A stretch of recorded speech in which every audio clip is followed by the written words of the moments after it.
kehidupan dalam dunia terkadang penuh aniaya, keadilan oleh manusia terkadang tiada sempurna.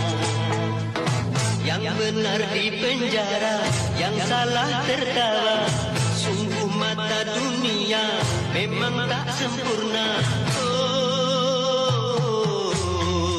begitulah